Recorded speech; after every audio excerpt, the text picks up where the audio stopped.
Почти все заболели. Нет таких, которые не болеют. Одни в легкой форме, другие в более тяжелой форме. Вот, есть которые, вот у нас здесь сестры реанимации, они по 10 дней температуры или высокой температуры, наконец пришли сюда, сейчас уже легче. Да.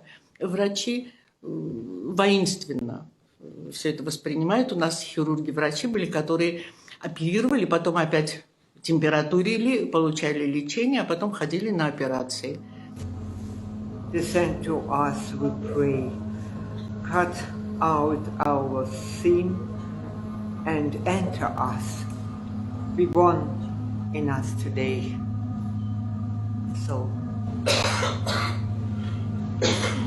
I have been praying for some days because our house was destroyed.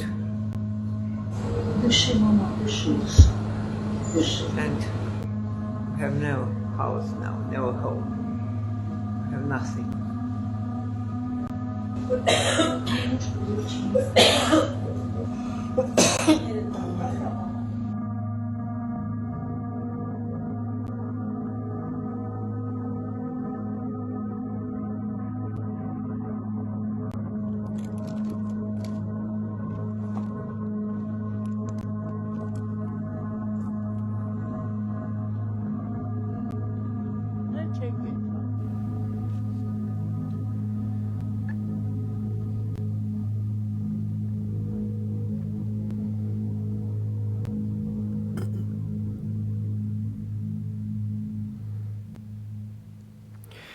Հորիզոնի եթերում իր աշխատանքն է սկսում լրատվական ծառայությունը։ Բարև ձեզ, ստուդիայում աշխատում է Վրույրդ Հադևոսյանը։ Այս թողարկման ընթացքում մենք խոսելու ենք հայրենիքի պաշտպանության առաջնագծում տիրող իրավիճակի մանրամասների մասին, ներկայացնելու ենք այս պահին մեր ունեցած ռազմավարական կարևորագույն խնդիրները։ Ամերիկայի Միացյալ Նահանգները ընտրում է նախագահ, աշխարհի ուշադրությունը կենտրոնացած է այս հարցի շուրջ, մինչդեռ Սպիտակ տունը արդեն 3-րդ օրն է չունի ղեկավար։ Ինչպես են Ամերիկայից գումարները փոխանցվում Հայաստան, Արմենիա ֆանդից բացառիկ պատասխաններ ունենք վերջին օրերին հնչող ամենակարևոր հարցադրումների մասին։ Նաև այս թողարկման երկրորդ հատվածում ինձ է միանալու իմ գործընկերուհի Մարիա Կոզեթը, նա բացառիկ տեսակապ ունի Արցախում եղած փաստավավերագրող Չակ Հալտնի հետ։ Այս ամենը մանրամասնորեն ըստ հերթականության հիմա տեղափոխվենք հայրենիքի պաշտպանության առաջնագիծ։ Պատերազմի 40-րդ օրն է, 40 օր անց մեզ համար առաջնահերթ ռազմավարական խնդիրը բոլոր ուղղություններով պահպանելն է այն բարենպաստ բնագծերը, որ ունենք, որպեսզի ռազմաճակատում օպերատիվ որևէ փոփոխություն չլինի։ Նրան զուգահեռ թշնամական դիվերսիոն խմբերին ու վարձկաններին ոչնչացնելն է նաև կարևոր։ Վերջին նորություններով հավերածությունները շատ են Շուշիում, քաղաքը հրթիռակոծվել է գրադկայանքից, նշանակետում դարձյալ քաղաքացիական եւ հանրային նշանակության օբյեկտներն են եղել։ Ընդ որում դիվերսիոն խմբերը փորձել են լեռներով մագլցել դեպի Բերդաքաղաք Շուշի։ Նրանք եղել են դրոշով, ակնհայտ նպատակ հետապնդելով ընդամենը նկարվել եւ ինքնախաբեություն կատարել։ Շուշիի ուղղությամբ նկատվել է հակառակորդի զրահամեքենաների կուտակում, որը եւս պաշտպանության բանակի ստորաբաժանումների ճշգրիտ գրակով ոչնչացվել է։ Բերձոր-Շուշի ճանապարհահատվածի Լիսագորյան հատվածը եւս մաքրվել է պաշտպանության բանակի ուժերի կողմից։ Շուշիում իրադրության մանրամասները ներկայացնում են Արցախի հանրային հեռուստաընկերության մեր գործընկերները, դիտենք տեսանյութը։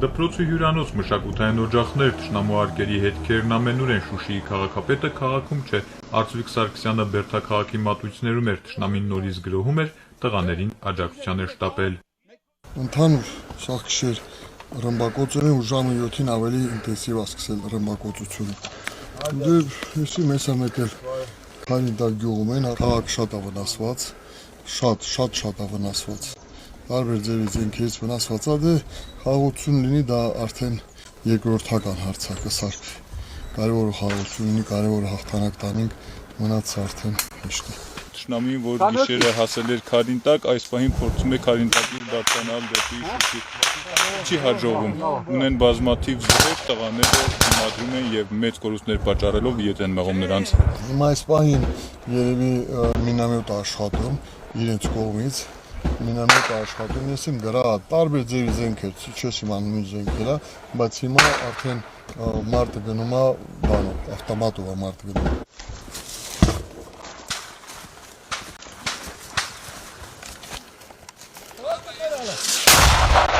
Ավելի առաջ գնում են միայն զենք ունեցողները, միայն այս ուղղությամբ թշնամին արդեն առնվազն 30 զոհ ունի, հերթական հարձակումը հաջողությամբ ետ է մղվել։ Թիկունքում Շուշին է, որտեղ կյանքը նոր հուն է տեղափոխվել, առաջնագիծն ասնում է քաղաքի մատույցներով, շուշեցի տղամարդիկ հարազատ քաղաքի պաշտպանության գործում են ներգրավել, ով ինչով կարող է։ Մենք բոլորս այդ վտանգը զգալով, բոլորս ինքնակազմակերպվեցինք, շրջանի սաղ երիտասարդներ, առանց տարիքային սահմանափակումներ, կազմեցինք մեր փոքր թե մեծ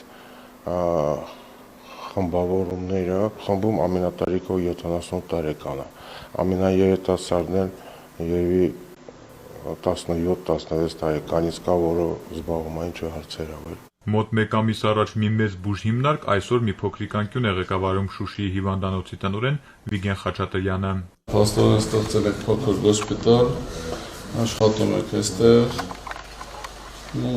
Մեծ ծանր հիվանդներ չունենք, ասենք առաջին օգնություն ցուցաբերում ենք, հետո հիվանդի տեղափոխ։ Գոնե պետք եղած առաջ օգնության համար նյութեր ունենք։ Այո, կարող եմ դες ցույց տալ ինչքան։ Եվ դեղերի ամբարած պաշարն է ցույց տալիս թեթև վիրավորներին առաջին օգնությունը տեղում են ցուցաբերում։ 3 առաջ օրը գիշերը Շուշի Ջդրդուզ կոչվող հատվածում բեկորային վնասվածք եմ ստացել մինամետի կրակից։ Վերքը թեթև է, տրամադրությունը մարտական, կասկած չունի պայքարի ելքի հարցում։ Լավ է, մարտական։ Շուշին մնալու է հայերին։ Всё, քանի որ հայ ազգը ստեղ միավորված միահամուռ ուժերով պաշտպանում է մեր բերդաքաղաքը։ Հաղթելու ենք միանշանակ։ Ետկեսօրին էլ Շուշին հրետակոծվել է, մարտերը շարունակվել են քաղաքի շրջակայքում։ Նորեր Հովսեփյան, Հայկ Բաբայան, Վադիմ Գրիգորյան, օր։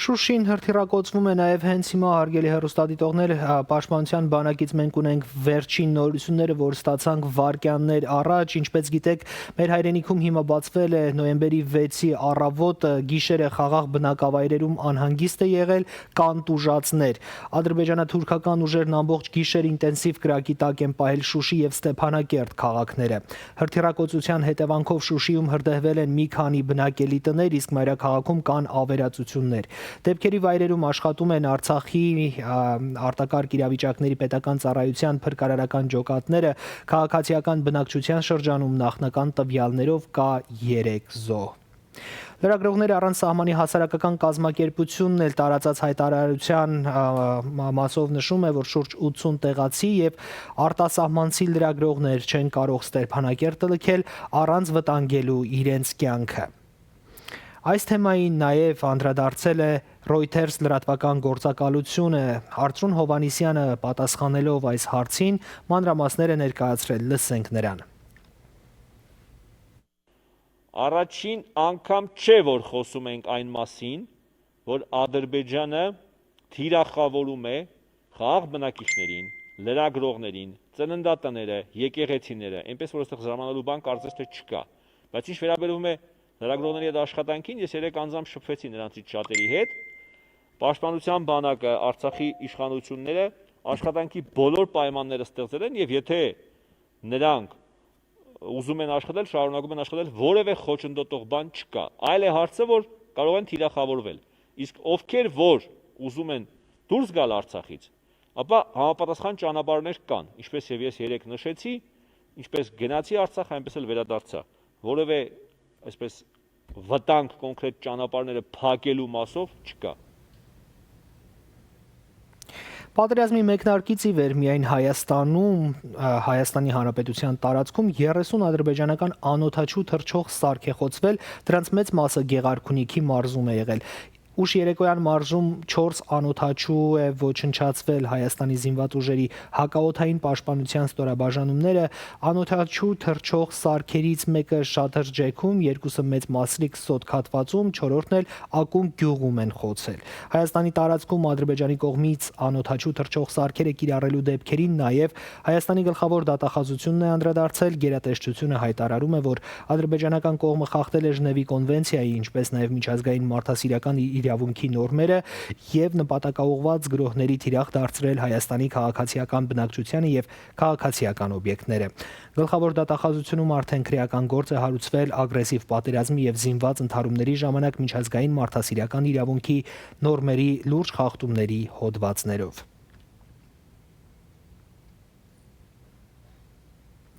Մերձավոր Արևելքից Լեռնային Ղարաբաղ ջիհադիստների տեղափոխումը կարող է հանգեցնել Անդրկովկասում ահաբեկչական անկլավի առաջացման։ Այս մասին հայտարարել է Ռուսաստանի արտգործնախարարության պաշտոնական ներկայացուցիչ Մարիա Զախարովան։ Նա ընդգծել է, կան տեղեկություններ այն մասին, որ այսօր էլ միջազգային ահաբեկչական կազմակերպությունների անդամների Մերձավոր Արևելքից տեղափոխումը Լեռնային Ղարաբաղի հակամարտության գոտի շարունակվում է, խոսքը ծայրահեղ տրամադրված վարձկանների մասին է։ Նրանք Զախարովայի խոսքով դավանում են ջիհադիզմի գաղափարախոսությունը։ Այս ամենը չի կարող մեզ մոտ լուրջ մտահոգություններ չառաջացնել, քանի որ հեռանկարում իրավիճակի նման զարգացումը հղի է նոր ահաբեկչական անկլավի առաջացմամբ, այժմ արդեն Անդրկովկասում։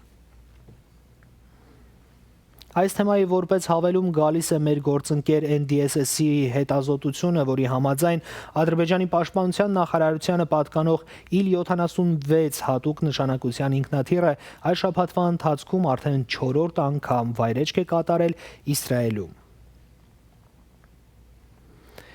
Խոշոր արշավ է նախաձեռնել Ամերիկայի հայդատի հանձնախումբն ընդդեմ ամերիկյան այն արտադրական ընկերությունների, որոնց արտադրանքը օգտագործվում է թուրքական բայրակթար անօդաչու թռչող սարքերի պատրաստման գործընթացում, եւ այսպես արդեն 3 ընկերություններից կա արձագանք։ Beringer Aero ամերիկյան ընկերությունը, որն արտադրում է ավիաանիվներ ու արգելակման համակարգեր, պաշտոնապես դադարեցրել է մատակարարումը, նշելով, որ իր արտադրանքի կիրառումը խեղաթյուրված է։ Գարմին ընկերությունն ի պատասխան հայդատի հանձնախմբի նամակի հաստատում է, իր արտադրանքն օգտագործվել է թուրքական բայրակթար անօդաչու թռչող սարքերում, որը կիրառում են անմեղ հայ ժողովրդին սպանելու համար։ Դա կոմերցիոն արտադրանք է, ոչ ռազմական, այն լայնորեն հասանելի է շուկայում, ազատ վաճառքով, սակայն մենք սկսել ենք հետաքննություն, որով կփորձենք պարզել, թե ինչպես է մեր արտադրանքը հասել եւ կիրառվել ԱԹՍ-ի պատրաստման համար, ձեռնարկելով համապատասխան քայլեր դա դադարեցնելու ուղղությամբ։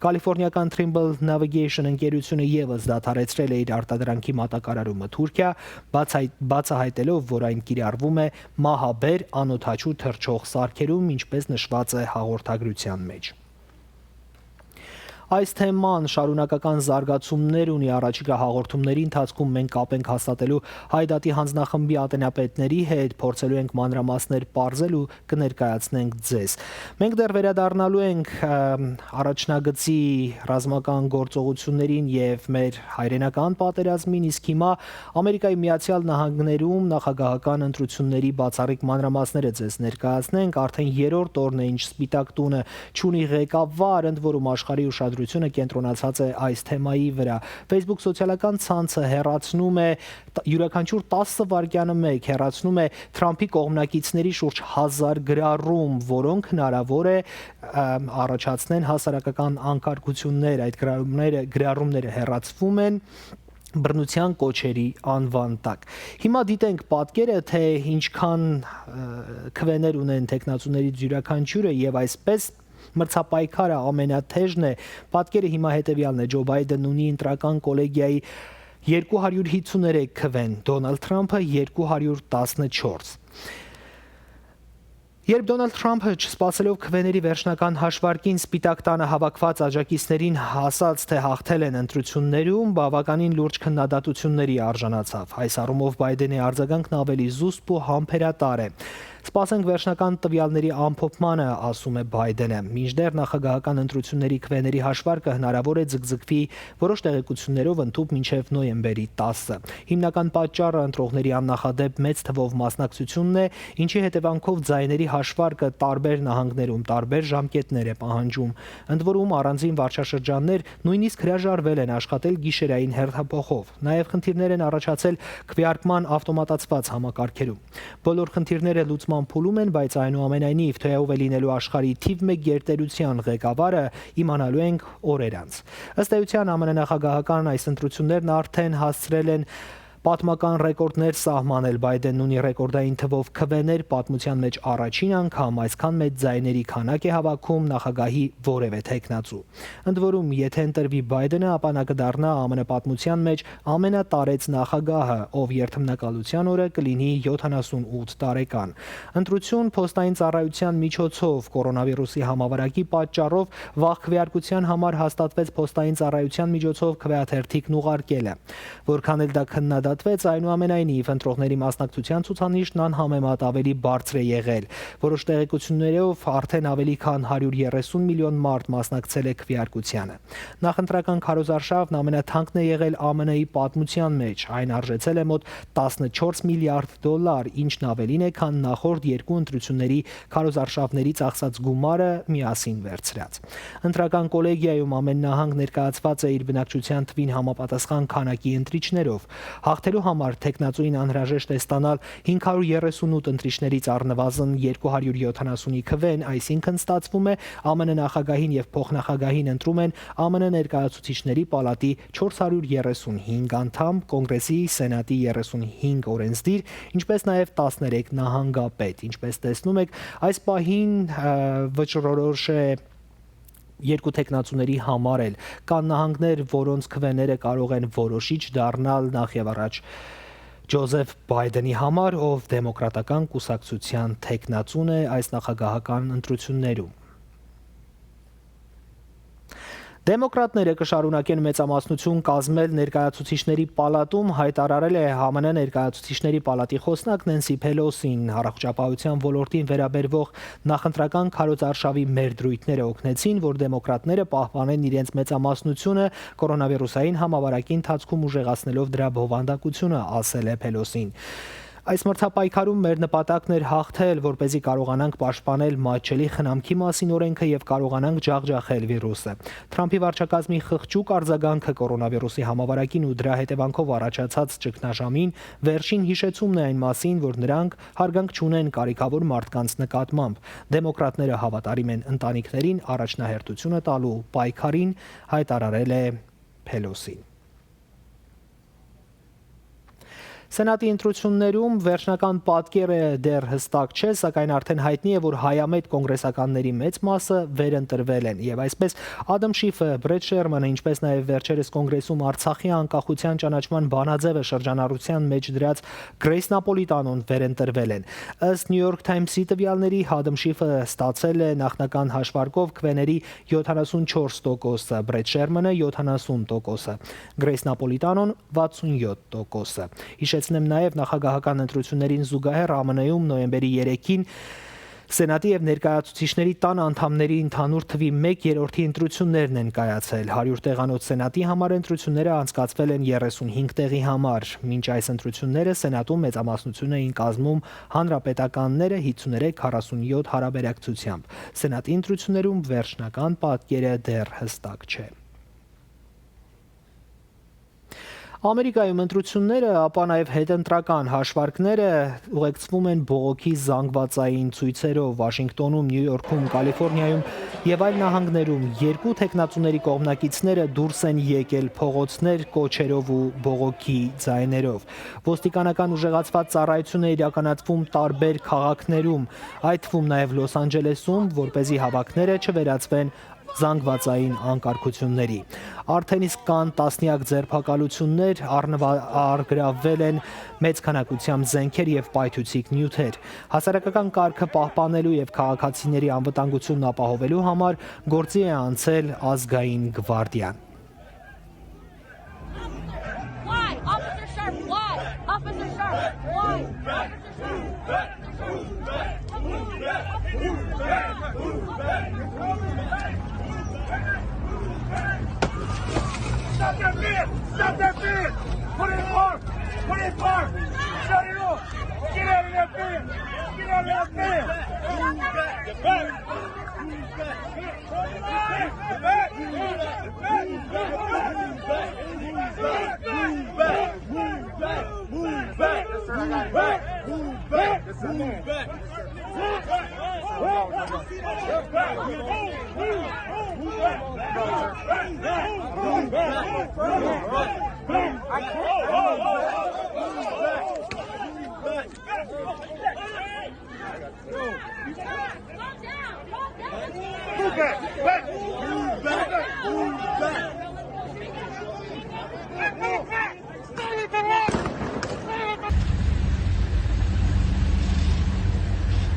ԱՄՆ-ում իսկապես լարված իրավիճակ է ու նաև պայթյունավտանգ, դեռ չի հայտարարվել վերջնական ամփոփ տվյալները ԱՄՆ նախագահի ընտրությունների մասին, մենք հետևում ենք իրադարձությունների զարգացմանը, ամեն վայրկյան կներկայացնենք ձեզ վերջին նորությունները, հիմա կրկին անդրադառնանք մեր հայրենիքին ու ամբողջ աշխարհի հայությանը հուզող թեմաներին։ Հայաստանին մարդասիրական օգնություն հասցնելու համար մեծ աշխատանք է կատարում Հայաստան համահայկական հիմնադրամը իր բոլոր գործընկերների հետ միասին աշխարհի տարբեր անկյուններից Ամերիկայի Միացյալ Նահանգներում հանգանակությունների եւ դրամահավաքչության հարցերով զբաղվում է Armenia Fund-ը։ Վերջին օրերին հնչում են բազմաթիվ կարևոր հարցադրումներ, ինչպես են գումարները փոխանցվում, որքան գումար է հանգանակվել մինչև այս պահը եւ որքան հաճախ են այդ գումարները ուղարկվում Հայաստան։ Այս կարևոր հարցադրումներին պատասխանել է Armenia Fund ընկերության գործադիր տնօրեն Գրեգ Բոյրազյանը։ Մենք եղել ենք նրանց մոտ գրասենյակում,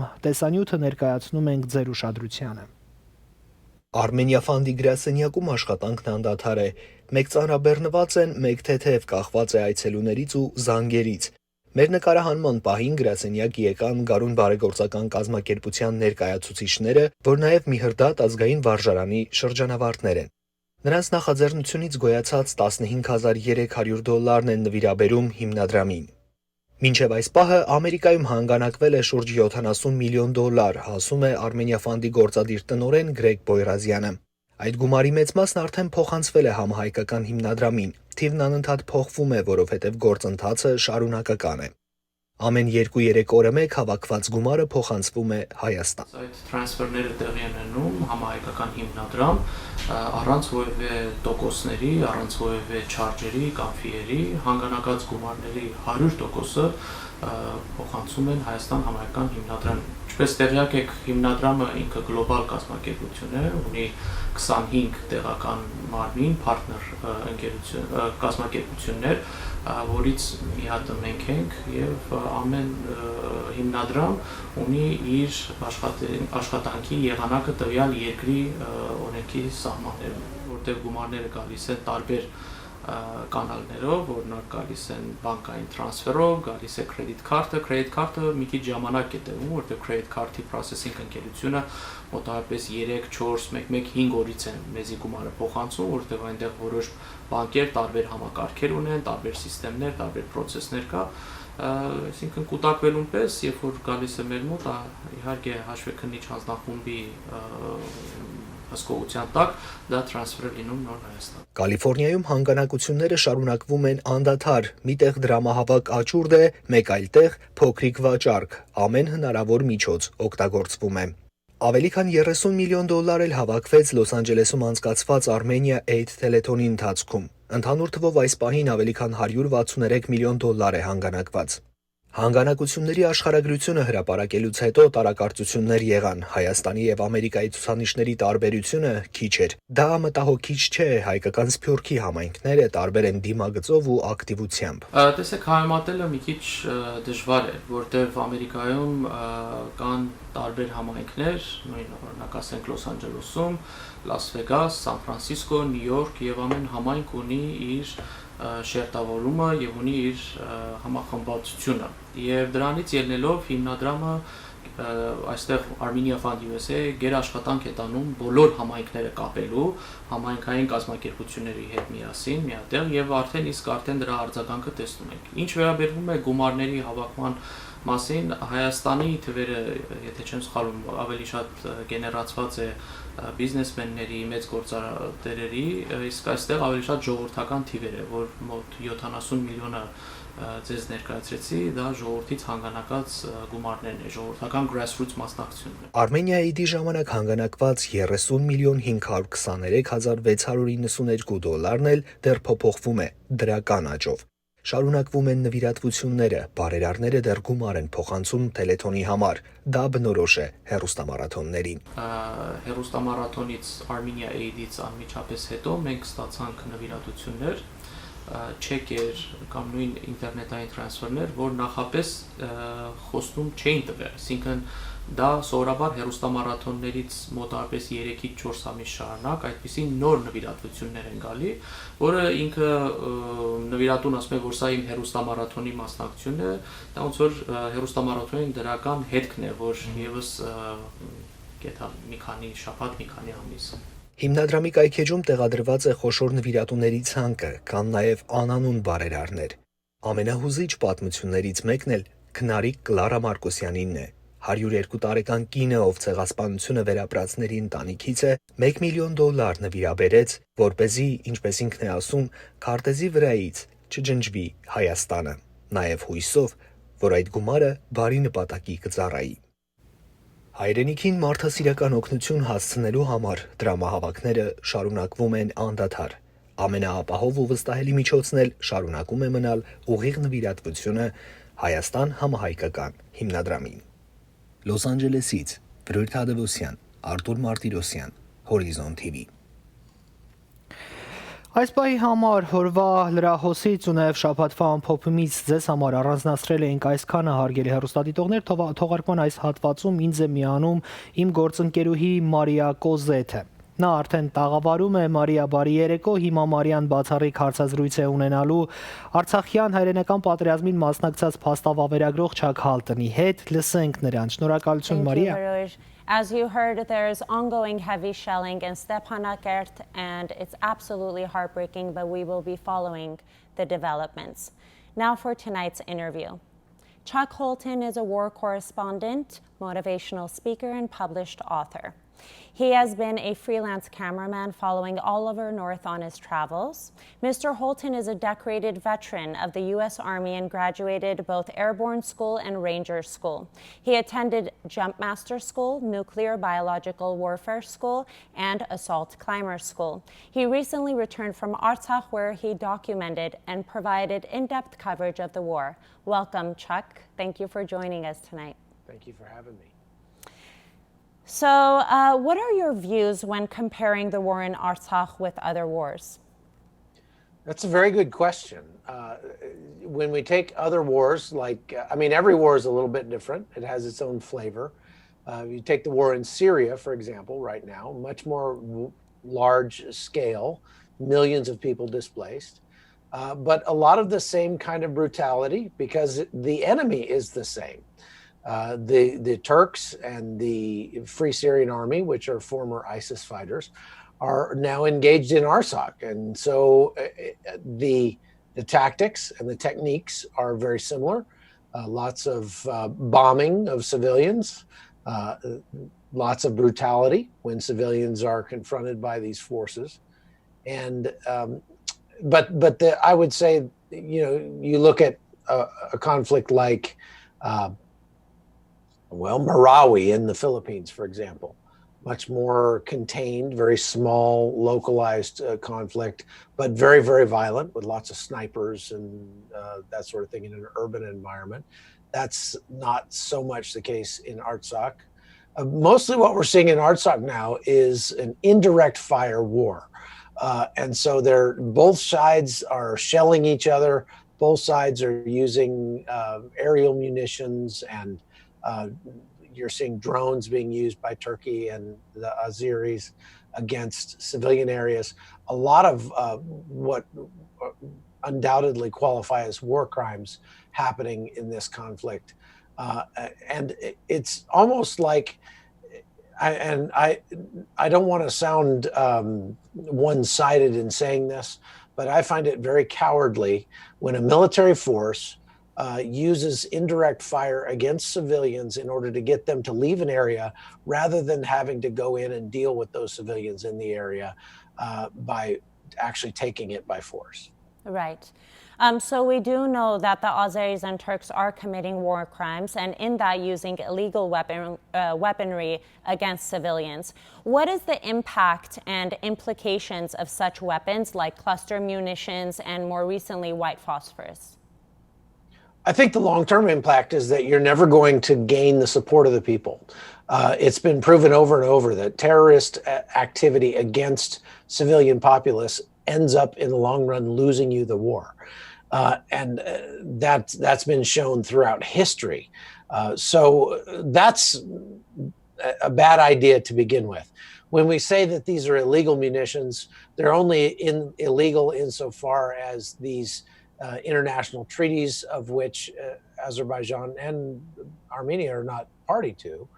Neither is the United States in many cases. So they have been internationally condemned without a doubt, and they should be. But Azerbaijan does not feel constrained by those legal constructs because they didn't sign on to them. So they feel that I guess they're justified in doing this, and it goes along with the objective that they have stated. I believe that if your enemy says that they plan to do something, you should take them at their word. If they have the inclination and the wherewithal to do it, that you should take them at their word. And that's exactly what Azerbaijan has done. They have stated their intention to not only take back the Nagorno-Karabakh region, but to wipe out the people that live there and repopulate it with their own people. That's something that Turkey is assisting them in. So they certainly, I mean, Turkey being the 8th largest military on the planet, they have the wherewithal to do it. And they certainly have the inclination. So I think that they should be taken seriously by the world community and condemned universally for the actions that they're taking. With your background knowledge and then experience there in Artsakh, would you call this a genocide? Genocide is attempting to wipe out an entire group of people. Like I said, the president of Azerbaijan, the dictator there, has said that he would commit genocide and throw them out like dogs, he said, against the people of Armenia. And he wasn't just talking about Artsakh, he was talking about Armenia proper. So he is a threat to Armenia, as I said. If he says that he has the inclination to do it, and he certainly has the wherewithal to do it, the only thing stopping him is the world body and the heart of the people of Armenia, which is I think sufficient, because not only, I mean, Armenia being a very small country, very small military, but they have large support from their huge diaspora around the world. And that diaspora needs to come together now and needs to donate everything they can. When I was in Armenia, the thing that really struck me was that the entire country is on a war footing. This is not just the soldiers going off and fighting on the front lines. This is so close to the people of Armenia that the old women are going down to the International Opera House in Yerevan and are sewing camouflage nets for the troops. That people are gathering clothes and blankets, and they're making mattresses in their art galleries and in their living rooms to give to the troops. Everybody wants to do something to support the troops. And indeed, when I spoke to the people who stayed in Artsakh, who stayed in Stepanakert, and asked them, why don't you flee? Why don't you go to Yerevan or someplace else? They said, because our men are on the front lines fighting. And how could we leave them when they need to come back here to get their laundry done, to get fed, to get medical support? And we need to be here for our men as they're on the front lines. The whole country is engaged in this, and I think the diaspora needs to be as well. Yeah, I mean, being an Armenian growing up in the diaspora, I'm sure you noticed the essence of the Armenian spirit when you were there. We very much grew up as patriots and doing anything possible and impossible for our homeland, but I've never seen us so united. So definitely that is a very important aspect of that. And so what was an experience you had there that stands out the most? You know, getting a chance to go and it's one thing to do the nickel tour of the places where bombs have fallen and to see the destruction, but that's kind of my job. And I see so much destruction that it doesn't really affect me just to see blown up buildings or destroyed houses or things like that. It doesn't affect me so much. But when I got a chance to go and join a family. This wasn't just a family, it was 12 people that were living in a cellar in a bomb shelter in the basement of an apartment complex in Stepanakert. And many of them were strangers to each other. They just ended up there.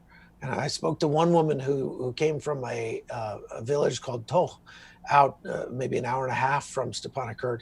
And she was there were only 3 people left in that village when Azerbaijan took it over. And she looked out her window and saw the Azeris murder her 2 neighbors by beheading one of them and shooting the other. And then she alone fled and made it back to Stepanakert, but she has no family. She has no children. She is the lone survivor, and she's sleeping on the floor of a cellar with 11 people that she's never met before now. But yet they all act like a family. And I got a chance to hear their stories and to see them weep and just say, I just want this to be over. I just want peace. I want my children to come home. That's really striking. And it gave me a chance to pray with them, to ask God's protection over them and the other people in Stepanakert. And I think that indeed God is protecting the people of Stepanakert in a miraculous way. I just spoke to one 83-year-old woman who was asleep on the 2nd floor of her house in her bedroom when a missile just at random fell on her house and absolutely destroyed it. When we got there, her house, the place where her house had been, was now like a 10-foot smoking crater. And yet there was only one part of her house left standing, and it was her bedroom. And she survived unscathed. And looking at her house, it's hard to believe anybody could have walked out of that thing. But this 83-year-old woman did. And as I spoke to her about it, she just said it was a miracle. It was a miracle. That kind of faith, I think, is indicative to me of the strength of character of the Armenian people. And it kind of makes me jealous. I don't come from a culture like that, that's so full of faith, that has survived so much, that is surrounded by enemies who would like to see them destroyed, but yet after millennia, they're still there and they're still strong and they still love one another. That kind of camaraderie and esprit de corps is something that any military in the world would envy. And I think that it's very special to have gotten a chance to go there and be a part of it and see that and bring that news to the people of the world. Thank you. And it takes a very special person to go there and endure that emotionally. That's a lot to take in, and not everybody would be able to do that. So thank you for going there. Thank you for your kind words about the Armenian people. I'm sure they loved and appreciated you being there. They certainly did. You know, what are your thoughts on the politics behind this war? It's quite complicated, I know. It is. It is. It's an unbelievably thorny and complicated issue. I mean, a lot of it is very similar to what we've seen in Syria, because Syria is more than just a regional conflict or a localized conflict. It's a global conflict. It's a proxy war. And most wars in the world end up being proxy wars in one way or another. So, for example, in Syria, you have the fighting parties, the parties that are actually engaged in conflict, are ISIS, they're the Free Syrian Army, and they're the SDF, the Syrian Democratic Forces, which is made up of the Kurds. And those local forces are fighting for their homeland, they're fighting for a caliphate on the part of ISIS, but they're all supported by somebody. So in the case of the Syrian army, you have the Russians behind them. You have Iran involved there, wanting to form this Iranian crescent, this land bridge from Tehran all the way to Lebanon. You have the Turks, which certainly have designs on that entire region in wanting to kind of rebuild the Ottoman Empire. And you have the United States wanting to just kind of keep a lid on things and kind of keep it from growing and metastasizing out of control. So you have all these players, and when one pulls out, it creates a power vacuum that the others then rush into and try to take over. And I think that we're seeing very similar things in this conflict in Artsakh. I mean, this is a territorial conflict. Everybody will tell you that. They're very clear that, look, we don't have a beef with the fact that the Azeris are Muslim. Now, the Azeris may very well have a beef with the fact that the Armenians are Christian, but I didn't get a chance to talk to them about that. Just judging from the stuff that they put out on social media and the death threats and other threats that I've received after reporting from Armenia, that I've received from Azeris, I would say that they certainly resent the fact that this Christian nation is sitting right between Azerbaijan and Turkey. However, when it all comes down to it, it's a territorial conflict. But you have the people backing, or these other countries backing these smaller countries. So again, Iran has designs in the region. Turkey certainly has designs in the region, would like to, again, expand their influence there. Russia doesn't really want all this happening in their backyard, but they're happy to sell weapons to both sides. And then you have countries like Israel, which Israel is, I mean, having spoken to some Israelis after coming back from Armenia, I can tell you that Israelis, the citizens of Israel, are kind of horrified at what's happening in Armenia, and they certainly don't want to be seen as supporting Azerbaijan in this conflict. But yet, Israel has been selling their cluster munitions to all of the countries in the region, and Azerbaijan has been using them against Armenia. And so, like, we saw the remains of Israeli cluster munitions in Stepanakert. So it makes it look like Israel is supporting the effort, although they're not. But then you look at the sort of conflicted issue of the fact that Israel gets the majority of its energy from Azerbaijan, and so does Turkey, and so do a lot of other nations. Fortunately, the United States doesn't get much of its energy from Azerbaijan. But so that, and Azerbaijan has been seen as an ally in keeping a lid on Iran, and Iran is definitely the bigger enemy in the region for everybody, the Muslims and Christians together. So you add all that up, and what it gives you is an incredible powder keg that exists in that region. And what we need is something to throw some water on that, to dilute that powder keg and keep it from really exploding into a much larger conflict. Very complicated situation, yes, indeed. I want us to watch this segment that you did, courtesy of CBN. Let's watch the segment.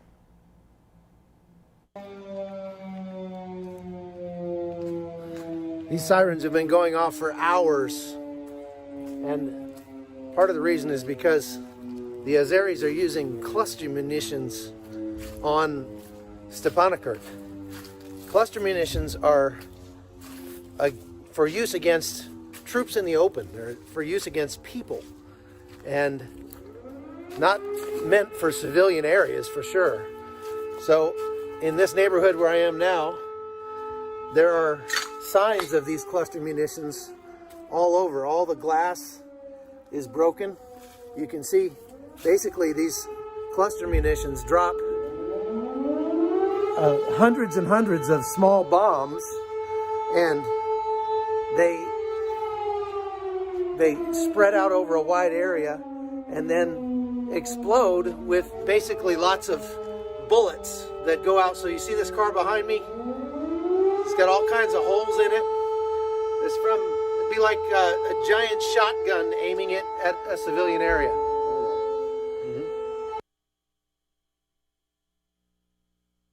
An incredible job documenting this, and once again we very much appreciate that, because our greatest concern with Armenians since day one has been the lack of media coverage and awareness. So thank you for shedding light on that and for this very valuable coverage. You know, we talked about the Armenian spirit and you having been there, and I'm sure they embraced you and appreciated you being there. What would you say, despite the fact that there is a war going on, what is the morale there from a more social standpoint? Well, of course, everybody's very concerned about what's happening in Artsakh, and it was amazing to me to go to Artsakh and do that reporting and see what was going on and feel the earth shake from the bombs coming in randomly all around the hotel we stayed at in Stepanakert, and then make those pieces and come back to Yerevan, which is wonderful. It's a wonderful European city with unbelievable food and beautiful scenery and lots of culture and history. And it seems, you would think that there was nothing bad going on anywhere in the country.